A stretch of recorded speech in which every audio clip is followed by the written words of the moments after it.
5 trades could make the Golden State Warriors a title contender this season, and I'll prove it to you. The Californian team did not have a good season in 2022/23 and fell in the conference semifinals to the Los Angeles Lakers, our biggest rival. But that can change. Stay until the end to understand better. Before the news, I ask that you subscribe to the channel, turn on the notification bell and leave your like on this video so that YouTube always gives you the news that comes out about our Warriors. The Golden State Warriors did not have a good season in 2022-23 and the path to the title may depend on trades. So, we went after it, and prepared 5 options that can make the Californian team fight for the first places again. While it's not that easy, there are ways for the team to get some realistic trades. So, the first one is by Pascal Siakam, center forward for the Toronto Raptors. It's clear that Siakam has been one of the top targets in the NBA market. Although the Raptors play hard to get in any kind of conversation about their key players, the team may be left with no options. That's because the Canadian team shouldn't fight for the first places in the East.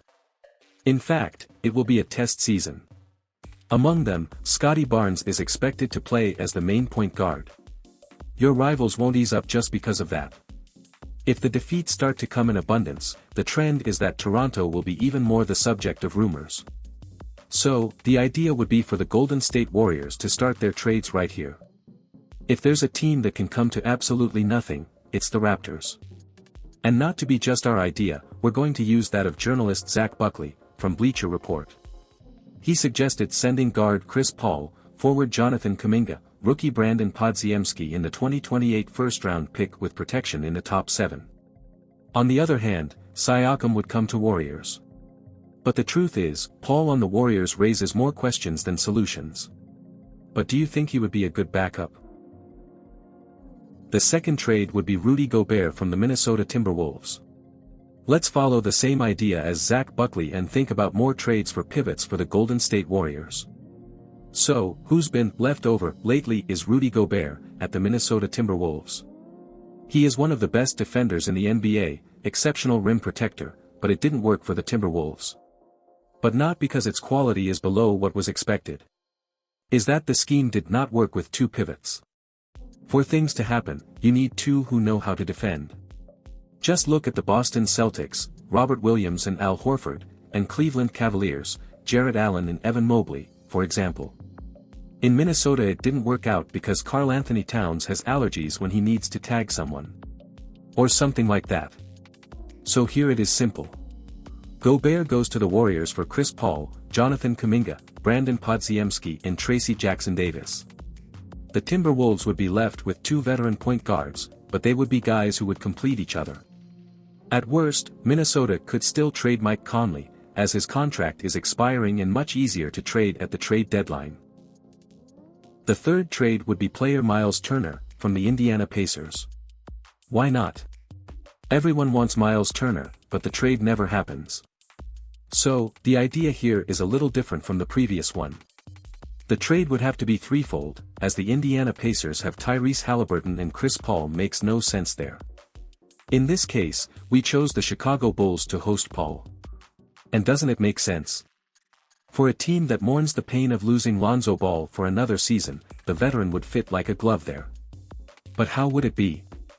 Well, the Pacers would get DeMar DeRozan, while the Bulls would get Jordan Nwora and Paul. Finally, the Warriors would take Turner. Financially, it is possible.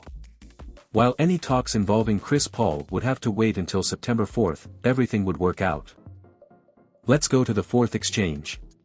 Right. Now, we leave that unique idea of having an elite pivot and go after the bench. And the San Antonio Spurs have several players on expiring contracts. Meanwhile, of course, Chris Paul would be on the deal. But look how interesting it is, the Golden State Warriors would make one of the most conservative trades and, at the same time, make their roster deeper. In this case, the Warriors would receive expiring Doug McDermott, Reggie Bullock and Khem Birch. It seems small when you give up a guy like Chris Paul, but San Antonio would still make a future first-round pick. And all the Spurs need today is a mentor for Victor Wembanyama. Someone better than Paul. Despite not being from the same position, all the shipowners' winning experience would serve to point the way to the Frenchman. The fifth trade would be with the Boston Celtics. The last idea is based on two factors. First, the Warriors would get two great defensemen in Malcolm Brogdon and Al Horford. Afterwards, the team would have more depth with two very high-quality reserves. While Brogdon isn't as much of a veteran as Horford, he would take the Golden State bench to new heights. By the way, he was just elected the best reserve, right? So, the condition of banking of a team that is candidate for the title is nothing new for him. Meanwhile, Horford is that guy who is at the end of his career, but does well as a defender and spacer. You can play with Draymond Green or Kevin Looney, he will know what to do.